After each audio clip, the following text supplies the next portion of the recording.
நீங்கள் முதலமைச்சரை பொறுத்த மட்டும் என்னைக்கு அதிமுக கூட்டணி வந்ததோ அன்னையிலிருந்து அவருக்கு ஒரு ஜுரம் வந்துருச்சு, தோல்வி பயம் வந்துருச்சு. அது பார்த்தீங்கன்னா அது கூட்டணி கட்சி தலைவரும் அதே மாதிரி தான் பேசுவாங்க. இன்னைக்கு டெய்லி பார்த்தீங்கன்னா நேற்று அம்பாசமுத்திரத்தில் 17 வயசு சிறுமிய போதைப் பொருள் பயன்படுத்தின ஒருத்தர் பாலியல் வன்கொடுமை பண்ணியிருக்காங்க.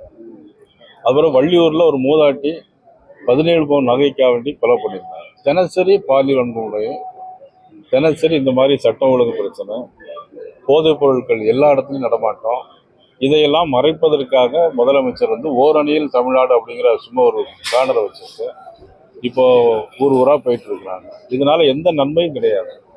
2026 தேர்தலை பொறுத்து மட்டும் இன்னைக்கு வெகுஜன விரோத ஒரு ஆட்சியாக தான் இன்னைக்கு திமுக இருக்கு. நிச்சயமா 2026 பொது தேர்தலில் தேசிய ஜனநாயக கூட்டணி ஆட்சி அமைக்கும்.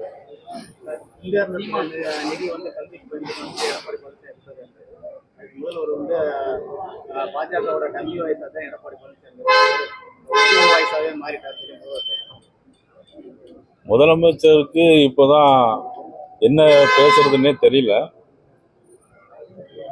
மாண்புமிகு முன்னாள் முதலமைச்சர் அண்ணன் பழனிசாமி அவர்கள் பேச வேண்டிய கருத்தை தான் பேசியிருக்காங்க. இதில் பாரதிய ஜனதா கட்சியினுடைய கூட்டணி தோழமையில் நாங்கள் இருக்கோம்.